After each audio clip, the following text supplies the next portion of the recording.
Ok, pues primero muy buenas tardes. Yo les voy a hablar sobre, en este caso el autor es Ulrich Beck, y pues los dos temas que quiero tocar y que toca el autor son primero la glocalidad, que es el local y global simultáneo que el autor menciona y pues que ya veremos a profundidad, y los riesgos híbridos. Obviamente esto aplicado para nuestra realidad y para el caso colombiano.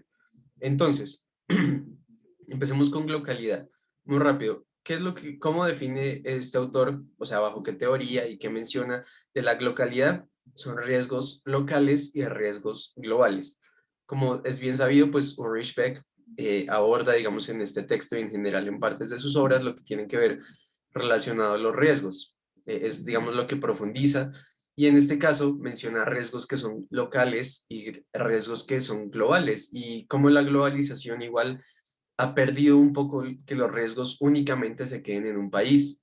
O sea, es decir, un riesgo que, no sé, puede afectar a Estados Unidos, ya no solamente afecta a Estados Unidos, sino es un riesgo que va a trascender a la economía mundial. Entonces, esto es un poco lo que aborda el autor. Dice que son riesgos, que los riesgos locales, digamos, tienen una característica y es que los riesgos globales son inciertos. No hay una vinculación con el punto de origen, no se puede establecer exactamente de dónde vino este riesgo, si está directamente involucrado de este país, porque este país igual lo pudo obtener de otro país anteriormente y este igual, así se vuelve una cadena simultánea que lo que hace es dificultar encontrar el punto de origen de dónde proviene este riesgo. Y por tercera parte, decimos que además son riesgos invisibles desde la percepción cotidiana. Y al decir invisibles no es que no sean perceptibles, porque el autor pues nunca, digamos, establece que es que no vayan a ser perceptibles para digamos, nosotros o nuestra sociedad, sino que son riesgos que no son tan fáciles, digamos, igual de poder identificar, como si fuera un riesgo, digamos, completamente físico, como, no sé, diferentes situaciones que han ocurrido en nuestro país, una masacre, digamos que son riesgos muy fáciles de identificar desde nuestra percepción cotidiana, pero estos riesgos son algo invisibles, son más sutiles y tienen estas características en algunos casos. Digamos, les voy a proponer dos ejemplos y pues vamos a mirar un poco igual cómo puede variar esto. Entonces, ahora la localidad, nuestro contexto colombiano. ¿Qué es lo que vamos a hablar? Listo, los riesgos ya traspasaron de ser riesgos únicamente nacionales o locales, para no hablar únicamente de países, y los riesgos globales entraron a nuestro país. Entonces se traspasaron estos riesgos globales a la realidad colombiana, a Colombia. Y nos vemos afectados por estos riesgos. ¿Por qué? Porque no conocemos de dónde surgieron y es una de las características que les mencionaba anteriormente que tienen los riesgos locales. No tenemos la certeza de dónde surgieron estos riesgos, pero, y ahí es donde está una parte muy importante, impactan en cada, digamos, cada campo de nuestro país, cada ámbito de nuestra sociedad colombiana. ¿Cómo vamos a ver entonces esto? Les voy a proponer dos ejemplos. Debido a que yo estudio economía, pues igual uno de los ejemplos estará enfocado, digamos, hacia un ámbito económico, son los riesgos financieros. Entonces, muy brevemente, pues existen mercados bursátiles en todos los países y a nivel mundial, donde se transan acciones, entonces yo compro o yo vendo acciones y soy un corredor de bolsa. ¿Qué ha pasado? Y es que tras la llegada a la globalización y con este término también de la glocalidad que define muy bien Ulrich Beck, estos mercados bursátiles se abrieron al mercado internacional. Hace muchos años en Colombia la bolsa de valores únicamente se transaban, digamos, acciones de las empresas de nuestro país. Entonces, Éxito tenía unas acciones y se transaban en el mercado y también Cafam tenía unas acciones y pues entre estas era que se compraba y se vendía. Con la llegada de la globalización y cuando esto ya se volvió algo local, como lo definió Ulrich Beck, estas acciones ya ahora entonces hay empresas de Estados Unidos, empresas de Europa, empresas de Asia, de todo el mundo. ¿Esto qué va a hacer? Que nuestra economía colombiana sea más perceptible a estos riesgos. Les voy a poner un ejemplo. En el 2008 hubo una crisis financiera muy importante en Estados Unidos. Entonces, hubo una crisis financiera, hubo problemas en el dinero que había y el dinero que se tenía que dar en los bancos. Esto generó mucho miedo, digamos, en el país. Pero ¿qué pasaba? Que como ahora también hay un mercado bursátil, estos riesgos ya dejaron de ser únicamente para un país. Ya este riesgo no afectó únicamente a Estados Unidos, este riesgo llegó a Colombia y a muchos países igual a nivel mundial, por no decir que a casi todos.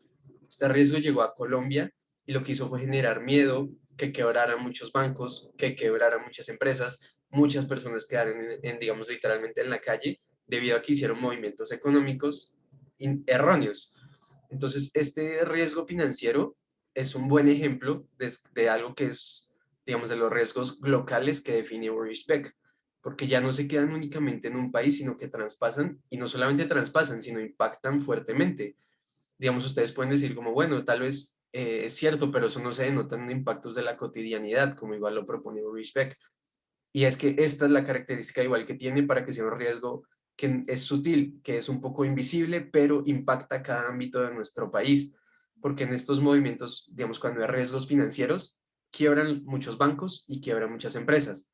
¿Esto qué hace? Pues afecta la forma de vida que tienen las personas. Entonces va a afectar a muchos colombianos que dependían de una empresa y quebró. Muchos colombianos que tenían una empresa y quebró. Muchos colombianos que tenían su dinero en un banco y quebró. Entonces se van a ver, digamos, fuertemente impactados económicamente. Esto además provoca, digamos, alteraciones en nuestro país. Entonces hace que el presidente, los alcaldes tengan que tomar decisiones económicas que nos van a impactar a todos nosotros. Entonces, este sería un ejemplo de un riesgo local para lo que define Ulrich Beck. Y el segundo que quiero mencionar igual muy rápidamente es el coronavirus. Creo que es el ejemplo por excelencia en esta coyuntura actual de un riesgo que dejó de ser local a ser ahora algo global. Entonces está combinado con algo global y simultáneamente nos afecta localmente. No afecta a todo el mundo por igual, pero todo el mundo está inmerso en este problema o digamos en esta coyuntura. Y un aspecto importante, igual que en los riesgos financieros, es que no se sabe exactamente de dónde vino porque, digamos, lo podemos ver en el caso del coronavirus, no hay certeza exacta de dónde vino, de dónde fue el primer caso, ni siquiera había certeza exacta en los primeros tiempos a qué nos estábamos enfrentando. Entonces, estos riesgos, pues lo que hacen es demostrar este aspecto de algo local, que se combina, digamos, estas partes de la globalidad, perdón, y de la localidad. Entonces, el coronavirus es un ejemplo de esto, y esto impactó la vida de todos nosotros como colombianos y simultáneamente la vida de todo el mundo, pero no a todo el mundo lo impactó de manera igual. Entonces, ese también es como la característica que tiene.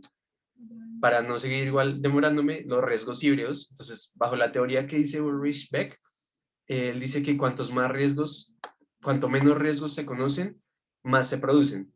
Entonces, que va a haber una pérdida, una distancia clara entre la naturaleza y la cultura. ¿Y esto a qué va a llevar? A una industrialización de la cultura y la naturaleza, para que finalmente los peligros, entonces, y los riesgos ya no van a afectar por igual, ya no van a afectar de manera diferenciada porque digamos que todos pasaron por este filtro industrializado, sino que ahora van a afectar por igual a humanos, a animales, a plantas, y dentro de los humanos nos van a afectar igual a sociedades, o sea, no va a haber, digamos, una distinción fuertemente marcada.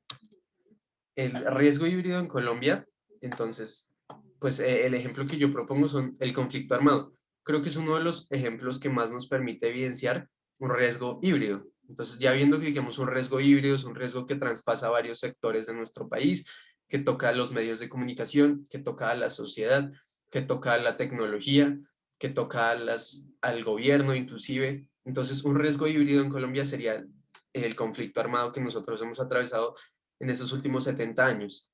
Este conflicto armado pues ha sido un riesgo latente en nuestro país y nos ha afectado, digamos, a nosotros como colombianos en nuestra historia de vida. Aunque es cierto que unos grupos se han visto más afectados que otros, igual se puede identificar como ha sido un riesgo que nos ha afectado. ¿Por qué? Porque afecta las decisiones que el gobierno toma. Entonces tocaba desviar recursos para atacar y, digamos, hacerle frente a este problema mediante, por ejemplo, el proceso de paz, igual tuvo que destinarse recursos para ahí que fueron recursos abandonados o que se le tuvieron que quitar a otros sectores. Entonces nos termina afectando. Hay poblaciones que se han visto directamente afectadas, digamos que en una primera línea por la violencia, por bombas, asesinatos, todo, digamos, esta violencia física y armada, pero esto también ha provocado violencia económica, una violencia simbólica de lo que menciona Pierre Bourdieu también. Entonces, pues esto nos, digamos, nos traspasa este campo y esto sería un riesgo híbrido para Ulrich Beck. a partir de estos conceptos que les mencionaba, es que los peligros empiezan a afectar por igual y hay una pérdida de la distancia entonces clara entre la naturaleza y la cultura. Y cuanto menos riesgos se conocen, más se producen. Entonces va muy ligado, digamos, a este concepto híbrido o de riesgos híbridos que toca Ulrich Beck. Eso sería todo. Muchísimas gracias.